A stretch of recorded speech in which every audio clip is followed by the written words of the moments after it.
ನಿಮ್ಮ ತಲೆ ಕೂದಲುಗಳು ಎಲ್ಲವೂ ಎಣಿಕೆಯಾಗಿದೆ. ಇದು ನಿಮ್ಮ ಕೇಶವಿನ್ಯಾಸಗಾರರಿಗೆ ಮಾತ್ರ ಅಲ್ಲ, ದೇವರಿಗೂ ತಿಳಿದಿದೆ.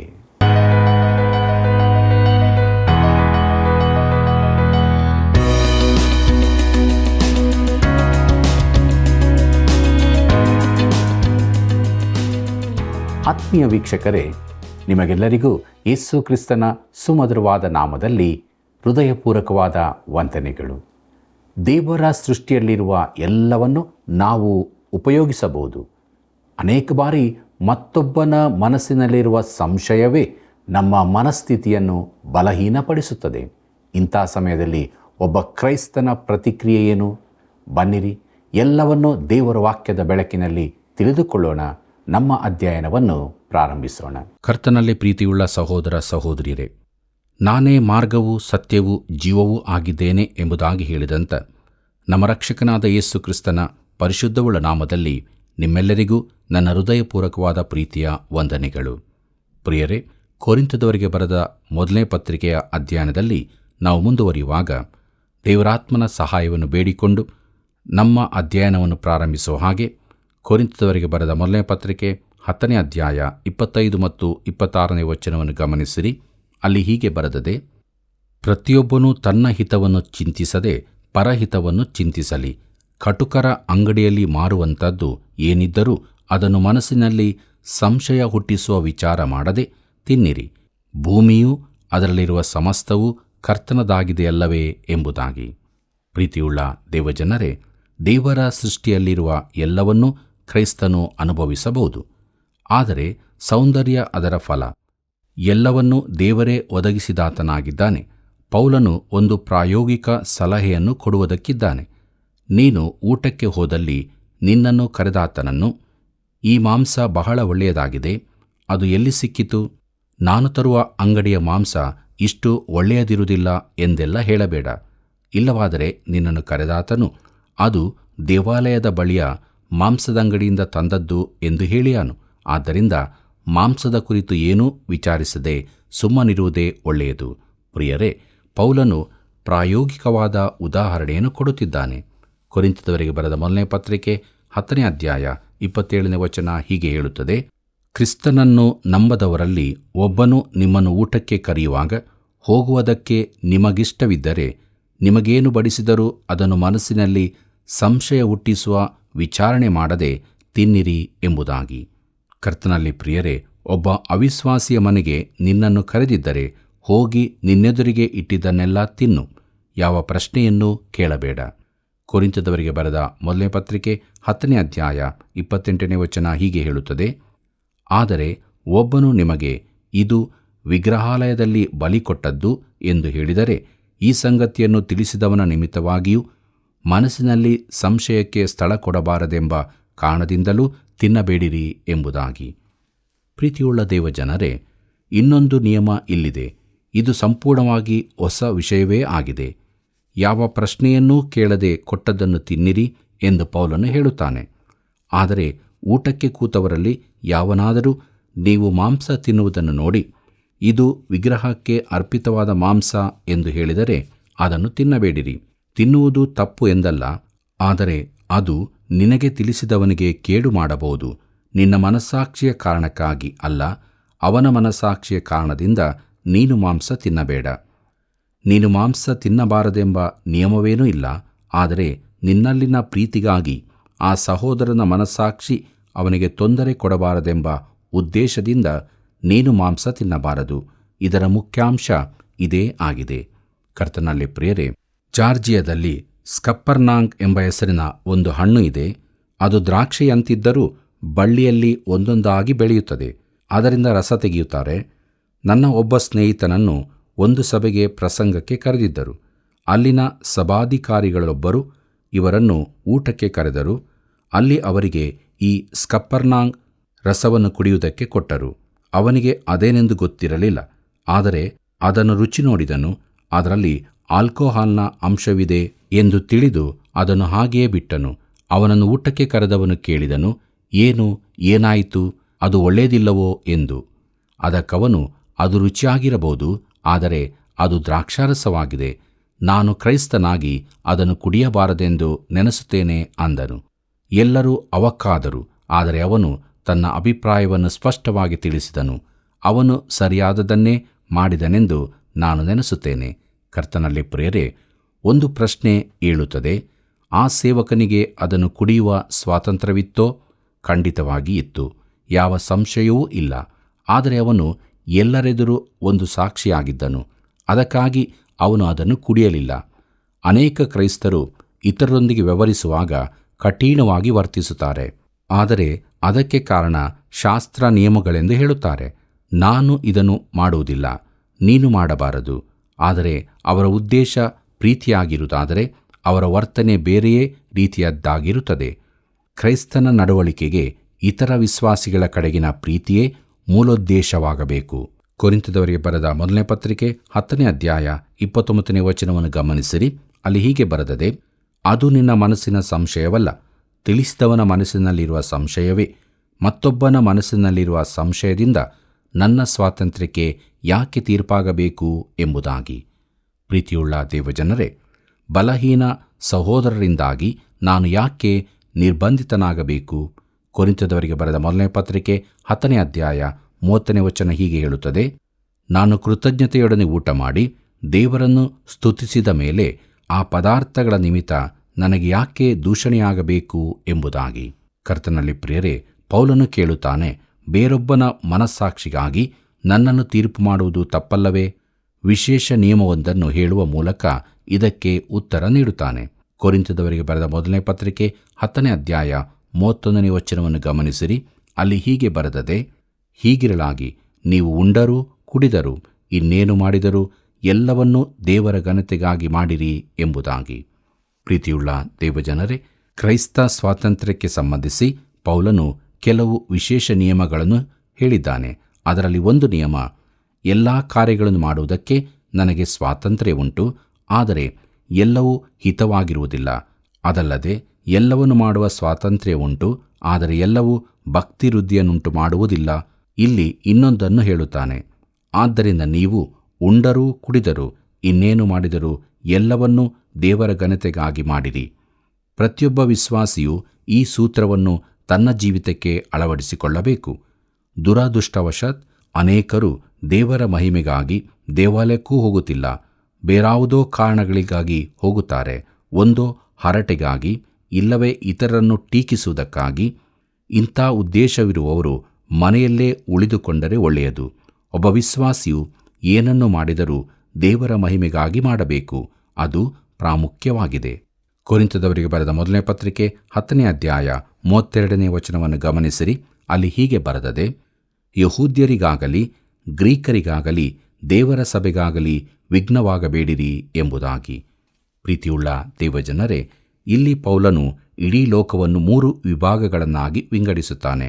ಅದರಲ್ಲಿ ಯಹೂದ್ಯರು, ಅನ್ಯರು ಮತ್ತು ದೇವರ ಸಭೆ. ಇವರಲ್ಲಿ ಪ್ರತಿಯೊಬ್ಬರಿಗೂ ಅವರದೇ ಆದ ನಂಬಿಕೆಗಳಿರುತ್ತವೆ.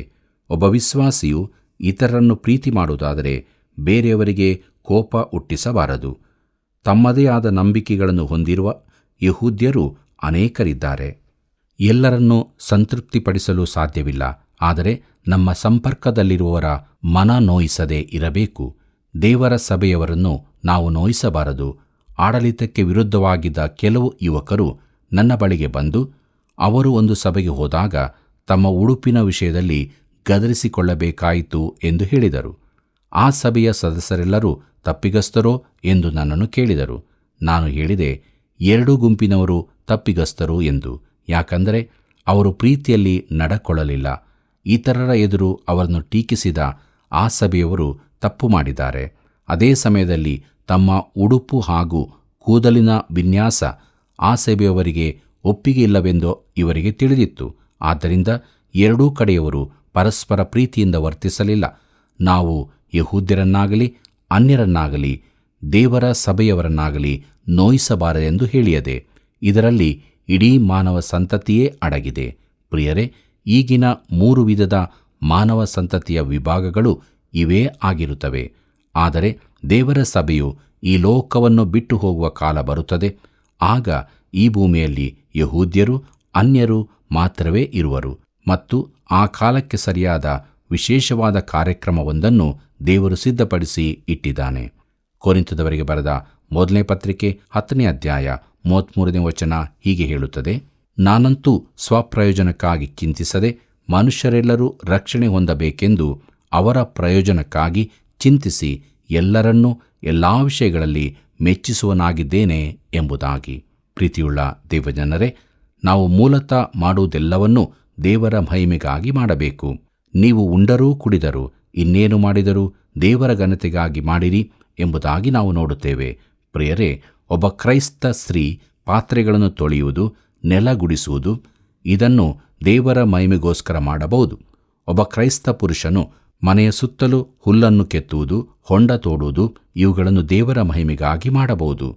ನೀನು ಯಾವುದನ್ನೇ ಮಾಡಿದರೂ ಅದನ್ನು ದೇವರ ಮಹಿಮೆಗಾಗಿ ಮಾಡಲಾರೆಯಾದರೆ ಅದನ್ನು ಮಾಡಬೇಡ. ನಾವು ಈ ರೀತಿಯಾಗಿ ಜೀವಿಸುವಾಗ ಲೋಕಕ್ಕೆ ಸಾಕ್ಷಿಗಳಾಗಿರುತ್ತೇವೆ. ನಾಶನ ಮಾರ್ಗದಲ್ಲಿರುವವರು ರಕ್ಷಿಸಲ್ಪಡುವಂಥ ರೀತಿಯಲ್ಲಿ ನಾವು ಜೀವಿಸಬೇಕು. ಪ್ರಿಯ ಮಿತ್ರನೇ, ಈ ಲೋಕದಲ್ಲಿ ಕರಪತ್ರ ಹಂಚುವುದಕ್ಕಿಂತಲೂ ಮಾರ್ಗ ತೋರಿಸುವುದು ಅತೀ ಮುಖ್ಯವಾಗಿದೆ. ಒಮ್ಮೆ ಒಬ್ಬ ಅತ್ಯಾಸಕ್ತಿಯ ಮನುಷ್ಯನು ಎಲ್ಲರಿಗೂ ಕರಪತ್ರ ಹಂಚುತ್ತಿದ್ದನು. ಒಬ್ಬ ಮನುಷ್ಯನಿಗೆ ಕೊಟ್ಟಾಗ ಅವನು ಅದನ್ನು ತೆಗೆದುಕೊಳ್ಳಲಿಲ್ಲ. ಅದೇನು ಎಂದು ಕೇಳಿದನು. ಕರಪತ್ರ ಎಂದಾಗ ಅದಕ್ಕೆ ಅವನು, ನನಗೆ ಓದಲು ಬರುವುದಿಲ್ಲ, ಆದರೆ ನಾನು ನಿನ್ನ ಜೀವಿತವನ್ನು ಗಮನಿಸುತ್ತೇನೆ ಎಂದನು. ಇದು ನಿಜವಾಗಿಯೂ ಮನಮುಟ್ಟುವಂತಾದು. ಪ್ರಿಯರೇ, ಜನರು ನಮ್ಮ ಜೀವಿತದ ಹಾದಿಗಳನ್ನು ನಾವು ಕೊಡುವ ಕರಪತ್ರಗಳಿಗಿಂತ ಹೆಚ್ಚಾಗಿ ಗಮನಿಸುತ್ತಾರೆ. ಕರಪತ್ರ ಹಂಚುವುದು ಒಳ್ಳೆಯದೇ, ಆದರೆ ಅದರ ಜೊತೆಗೇ ನಮ್ಮ ಜೀವಿತದ ಸರಿಯಾದ ಮಾದರಿಯೂ ಅವಶ್ಯವಾಗಿದೆ. ಪ್ರೀತಿಯುಳ್ಳ ದೇವಜನರೇ, ಮುಂದಕ್ಕೆ ನಾವು ಕೊರಿಂಥದವರಿಗೆ ಬರೆದಂಥ ಮೊದಲನೇ ಪತ್ರಿಕೆಯ 11ನೇ ಅಧ್ಯಾಯದ ಧ್ಯಾನವನ್ನು ಮಾಡೋಣ. ಇದರ ಮುಖ್ಯ ಪ್ರಸ್ತಾಪ ಸ್ತ್ರೀಯರ ಉಡುಪು, ಕರ್ತನ ಭೋಜನ ಎಂಬುದಾಗಿದೆ. 8ನೇ ಅಧ್ಯಾಯದಿಂದ 10ನೇ ಅಧ್ಯಾಯದವರೆಗಿದ್ದ ಕ್ರೈಸ್ತ ಸ್ವಾತಂತ್ರ್ಯದ ಕುರಿತ ಅಧ್ಯಯನವನ್ನು ನಾವು ಮುಗಿಸಿದ್ದೇವೆ. ಈಗ ಪೌಲನು ಕೊರಿಂಥದವರು ಕೇಳಿದ್ದ ಇತರ ವಿಚಾರಗಳ ಕುರಿತು ತೆಗೆದುಕೊಳ್ಳುತ್ತಾನೆ. ದೇವರು ಸ್ತ್ರೀಯರ ಉಡುಪಿನಂಥ ಕ್ಷುಲ್ಲಕ ವಿಚಾರಗಳ ಕುರಿತು ಸೂಚನೆಗಳನ್ನು ಕೊಡುತ್ತಾನೋ ಎಂದು ನೀವು ಕೇಳಬಹುದು. ಇಂಥ ವಿಚಾರಗಳು ಖಂಡಿತ ದೇವರಿಗೆ ವಿಶೇಷವಾದವುಗಳಲ್ಲ ಎನ್ನಬಹುದು. ಆದರೆ ನಾವು ಏನನ್ನು ಧರಿಸುತ್ತೇವೆ, ನಮ್ಮ ಕೂದಲು ಹೇಗಿರಬೇಕು ಎಂಬುದರ ಕುರಿತು ದೇವರಿಗೆ ಆಸಕ್ತಿ ಇದೆ. ನಿಮ್ಮ ಕೂದಲುಗಳು ಕೂಡ ಎಲ್ಲವೂ ಎಣಿಕೆಯಾಗಿವೆ ಎಂದು ಸತ್ಯವೇದ ಹೇಳುತ್ತದೆ. ಮತ್ತಾಯನು ಬರೆದ ಸುವಾರ್ತೆ 10ನೇ ಅಧ್ಯಾಯ 30ನೇ ವಚನದಲ್ಲಿ ಇದನ್ನು ಓದುತ್ತೇವೆ. ಪ್ರಿಯರೇ, ನಿಮ್ಮ ಕೇಶ ವಿನ್ಯಾಸಗಾರರಿಗೆ ಮಾತ್ರ ಗೊತ್ತು ಎಂಬುದು ಸುಳ್ಳು, ದೇವರಿಗೂ ತಿಳಿದದೆ. ಇದರ ಹಾಗೂ ಸಂಬಂಧಿತ ಇತರ ಅನೇಕ ವಿಚಾರಗಳ ಕುರಿತು ದೇವರು ಖಂಡಿತವಾಗಿ ತಿಳಿಸಿರುತ್ತಾನೆ. ನಮ್ಮ ಜೀವಿತದ ಅತಿ ಆಂತರಿಕವಾದ ವಿಚಾರಗಳು ಆತನಿಗೆ ತಿಳಿದವೆ. ಜನರ ಪೋಷಾಕುಗಳ ಕುರಿತಾಗಿ ಈ ದಿನಗಳಲ್ಲಿ ಎಲ್ಲ ಮಾಧ್ಯಮಗಳಲ್ಲೂ ಬಹಳವಾಗಿ ಬರುತ್ತಿದೆ. ಇದರ ಕುರಿತಾಗಿ ದೇವರ ವಾಕ್ಯವು ಕೆಲವು ವಿಚಾರಗಳನ್ನು ತಿಳಿಸುತ್ತದೆ. ಕೊರಿಂಥದವರಿಗೆ ಬರೆದ ಮೊದಲನೇ ಪತ್ರಿಕೆ 11ನೇ ಅಧ್ಯಾಯ 1ನೇ ವಚನ ಹೀಗೆ ಹೇಳುತ್ತದೆ, ನಾನು ಕ್ರಿಸ್ತನನ್ನು ಅನುಸರಿಸುವಂತೆಯೂ ನೀವು ನನ್ನನ್ನು ಅನುಸರಿಸುವರಾಗಿರಿ ಎಂಬುದಾಗಿ. ಪ್ರೀತಿಯುಳ್ಳ ದೇವಜನರೇ, ನಮ್ಮಲ್ಲಿ ಬಹು ಕಡಿಮೆ ಜನರು ಈ ರೀತಿಯಾಗಿ ಹೇಳಬಲ್ಲರು. ನಿಮ್ಮ ಕುರಿತು ನನಗೆ ತಿಳಿಯದು, ಆದರೆ ನಾನಂತೂ ಆ ರೀತಿ ಹೇಳಲಾರೆ.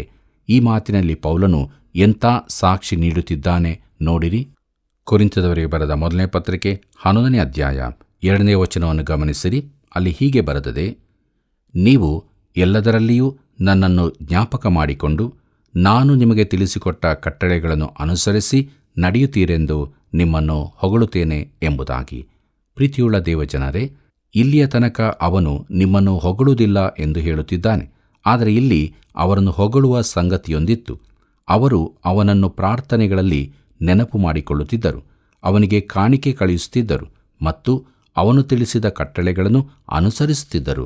ಅದಕ್ಕಾಗಿ ಅವರನ್ನು ಹೊಗಳುತ್ತಾನೆ. ಮುಂದಕ್ಕೆ ನೋಡೋಣ. ಕೊರಿಂಥದವರಿಗೆ ಬರೆದ ಮೊದಲನೇ ಪತ್ರಿಕೆ 11ನೇ ಅಧ್ಯಾಯ 3ನೇ ವಚನವನ್ನು ಅಲ್ಲಿ ಹೀಗೆ ನೋಡುತ್ತೇವೆ, ಆದರೂ ಒಂದು ಸಂಗತಿಯನ್ನು ನೀವು ತಿಳಿಯಬೇಕೆಂದು ನನ್ನ ಇಷ್ಟ.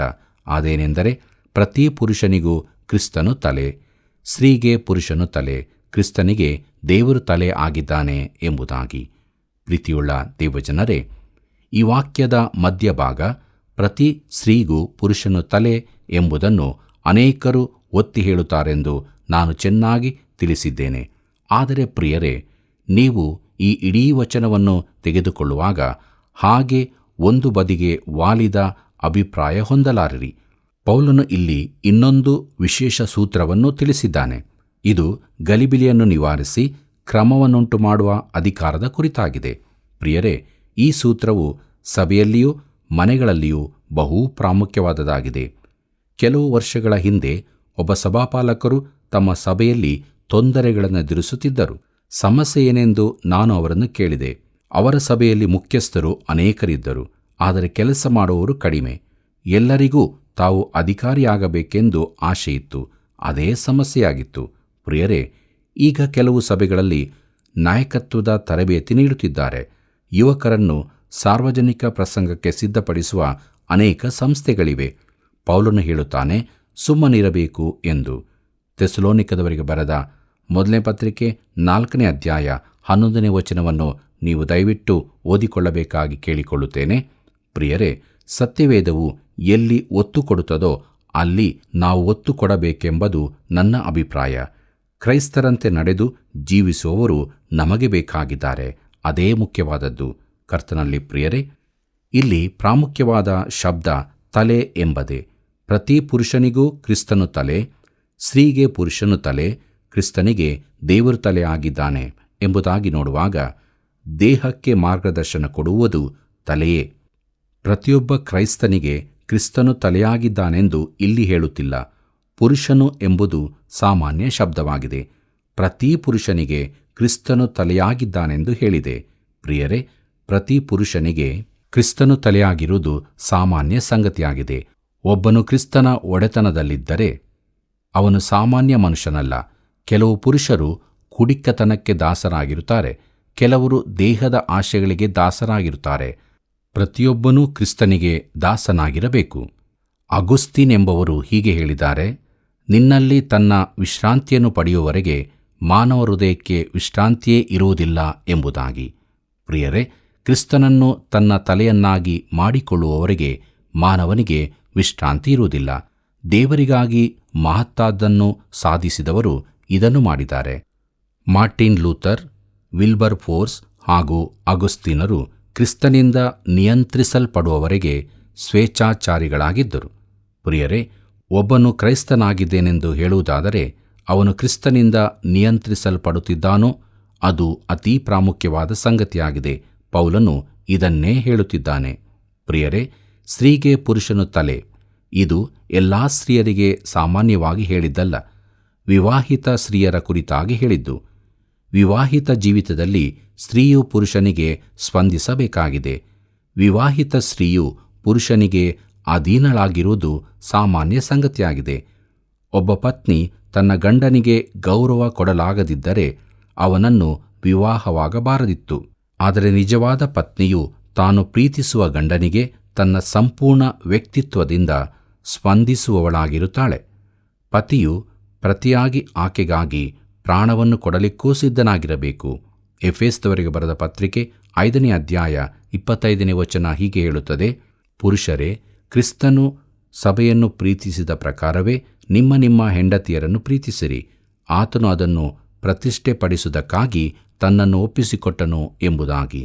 ಪ್ರೀತಿಯುಳ್ಳ ದೇವಜನರೇ, ತನ್ನ ಹಾಗೂ ತನ್ನ ಪತ್ನಿಯ ಸ್ನೇಹಿತೆಯೊಬ್ಬಳ ಕುರಿತು ಡಾಕ್ಟರ್ ಜಿ ಕೆಂಪೆಬೆಲ್ ಮೋರ್ಗನ್ ಅವರು ಹೇಳಿದ್ದಾರೆ, ಆ ಸ್ತ್ರೀಯು ಬಹು ಪ್ರತಿಭಾವಂತೆಯಾಗಿದ್ದಳು. ಆಕೆ ಬಹು ಬಲವಾದ ವ್ಯಕ್ತಿತ್ವವುಳ್ಳವಳು, ತುಂಬ ಸಾಧಿಸಿದಾಕೆ, ಆದರೆ ವಿವಾಹವಾಗಿರಲಿಲ್ಲ. ಅವರು ಆಕೆಗೆ ನೇರವಾಗಿ ಕೇಳಿದರು, ನೀವು ಯಾಕೆ ಮದುವೆಯನ್ನೇ ಮಾಡಿಕೊಳ್ಳಲಿಲ್ಲ ಎಂಬುದಾಗಿ. ಆಕೆ ಉತ್ತರ ಕೊಟ್ಟಳು, ನನ್ನನ್ನು ನಿಯಂತ್ರಿಸಬಲ್ಲ ಪುರುಷನು ನನಗೆ ಸಿಕ್ಕಿಲ್ಲ ಎಂದು. ಆ ಕಾರಣಕ್ಕಾಗಿ ಆಕೆ ವಿವಾಹವಾಗಿರಲಿಲ್ಲ. ಪ್ರೀತಿಯುಳ್ಳ ದೇವಜನರೇ, ಕ್ರಿಸ್ತನಿಗೆ ದೇವರು ತಲೆಯಾಗಿದ್ದಾನೆ. ಇಲ್ಲಿ ಒಂದು ವಿಶೇಷ ಮರ್ಮ ಅಡಗಿದೆ. ಯೇಸು ಹೇಳಿದ್ದಾನೆ, ನಾನೂ ತಂದೆಯೂ ಒಂದಾಗಿದ್ದೇವೆ ಎಂಬುದಾಗಿ. ಯೋಹಾನ ಬರೆದ ಸುವಾರ್ತೆ 10ನೇ ಅಧ್ಯಾಯ 30ನೇ ವಚನದಲ್ಲಿ ಇದನ್ನು ಓದುತ್ತೇವೆ. ಆದರೆ ಆತನು ಹೀಗೂ ಹೇಳಿದ್ದಾನೆ, ನನ್ನ ತಂದೆ ನನಗಿಂತ ದೊಡ್ಡವನು ಎಂಬುದಾಗಿ. ಯೋಹಾನ ಬರೆದ ಸುವಾರ್ತೆ 14ನೇ ಅಧ್ಯಾಯ 28ನೇ ವಚನ ಇದನ್ನು ಹೇಳುತ್ತದೆ. ಪ್ರಿಯರೇ, ವಿಮೋಚನೆಯ ಕಾರ್ಯದಲ್ಲಿ ಆತನು ಸ್ವ ಇಚ್ಛೆಯಿಂದ ಕೆಳಗಿನ ಸ್ಥಾನವನ್ನು ತೆಗೆದುಕೊಂಡನು. ದೇವದೂತರಿಗಿಂತ ಕಡಿಮೆಯವನಾದನು. ಈ ಲೋಕದಲ್ಲಿ ಕೆಳಗಿನ ಸ್ಥಾನದಲ್ಲಿದ್ದನು. ನಮಗೆ ಹೇಳಲ್ಪಟ್ಟಿದೆ, ಕ್ರಿಸ್ತ ಯೇಸುವಿನಲ್ಲಿದ್ದಂಥ ಮನಸ್ಸು ನಿಮ್ಮಲ್ಲಿಯೂ ಇರಲಿ. ಆತನು ದೇವ ಸ್ವರೂಪನಾಗಿದ್ದರೂ ದೇವರಿಗೆ ಸರಿಸಮಾನನಾಗಿರುವುದೆಂಬ ಅಮೂಲ್ಯ ಪದವಿಯನ್ನು ಬಿಡಲೊಲ್ಲೆನೋ ಎಂದೆಣಿಸದೆ ತನ್ನನ್ನು ಬರಿದು ಮಾಡಿಕೊಂಡು ದಾಸನ ರೂಪವನ್ನು ಧರಿಸಿಕೊಂಡು ಮನುಷ್ಯರಿಗೆ ಸದೃಶನಾದನು ಎಂಬುದಾಗಿ ಫಿಲಿಪ್ಯರಿಗೆ ಬರೆದ ಪತ್ರಿಕೆ 2ನೇ ಅಧ್ಯಾಯ 5ನೇ ವಚನದಿಂದ 7ನೇ ವಚನದವರೆಗೆ ಓದುವಾಗ ತಿಳಿದುಕೊಳ್ಳುತ್ತೇವೆ. ಪ್ರಿಯರೇ, ಈ ತಲೆಯ ಸ್ಥಾನದ ವಿಚಾರವನ್ನು ಕೊರಿಂಥದ ಸನ್ನಿವೇಶಕ್ಕೆ ಅನ್ವಯಿಸಿಕೊಳ್ಳುತ್ತಾನೆ. ತಲೆಗೆ ಮುಸುಕು ಹಾಕದ ಸ್ತ್ರೀಯು ಕೊರಿಂಥದಲ್ಲಿ ವೇಶ್ಯೆಯಾಗಿ ಗುರುತಿಸಲ್ಪಡುತ್ತಿದ್ದಳು. ನಿಮ್ಮ ಸಭೆ ಸಮಾಜದಲ್ಲಿನ ಪರಿಸ್ಥಿತಿ ಬೇರೆ ಇರಬಹುದು, ಆದರೆ ಇಲ್ಲಿ ಒಂದು ನಿಯಮವಿದೆ, ಅದು ಈಗಕ್ಕೂ ಅನ್ವಯಿಸುವಂಥದ್ದಾಗಿದೆ. ಪ್ರೀತಿಯುಳ್ಳ ದೇವಜನರೇ, ದೇವರ ವಾಕ್ಯವನ್ನು ನಾವು ಕೇಳಿದ್ದೇವೆ. ನಮ್ಮ ಜೀವಿತವನ್ನು ನಾವು ಪರೀಕ್ಷೆ ಮಾಡಿಕೊಳ್ಳೋಣ. ನಾವು ಹೇಗಿದ್ದೇವೆ? ಕ್ರಿಸ್ತ ಯೇಸುವಿನಲ್ಲಿದ್ದಂಥ ಮನಸ್ಸನ್ನು ಹೊಂದಿದವರಾಗಿ ನಮ್ಮ ಜೀವಿತದಲ್ಲಿ ಸಮಾಧಾನದಿಂದ ಪ್ರೀತಿಯಿಂದ ಜೀವಿಸೋಣ. ಹೀಗಾಗುವಂತೆ ದೇವರು ತಾನೇ ನಮಗೆ ಸಹಾಯ ಮಾಡಿ ನಮ್ಮನ್ನು ಕೈ ಹಿಡಿದು ನಡೆಸಲಿ. ಆತನ ಕೃಪೆಯು ಸದಾ ನಿಮ್ಮ ಸಂಗಡ ಇರಲಿ. ಪ್ರಿಯರೇ, ಸಂಶಯಪಟ್ಟು ಮಾಡುವುದೆಲ್ಲವೂ ಪಾಪವಾಗಿದೆ. ಒಬ್ಬ ಕ್ರೈಸ್ತನ ನಡವಳಿಕೆ ಇತರ ವಿಶ್ವಾಸಿಗಳ ಕಡೆಗಿನ ಪ್ರೀತಿಯೇ ಮೂಲೋದ್ದೇಶವಾಗಬೇಕು. ಕರ್ತನ ಸೇವೆಯಲ್ಲಿ ಮುನ್ನಡೆಯುವಾಗ ನಮ್ಮ ಜೀವಿತದ ಸರಿಯಾದ ಮಾದರಿ ಅಗತ್ಯ. ಆದುದರಿಂದ ಕ್ರಿಸ್ತ ಯೇಸುವಿನಲ್ಲಿದ್ದ ಮನಸ್ಸನ್ನು ಹೊಂದಿದವರಾಗಿ ಪರಲೋಕ ಭಾವದವರಾಗಿ ಜೀವಿಸಿ ದೇವರನ್ನು ಮಹಿಮೆಪಡಿಸೋಣ.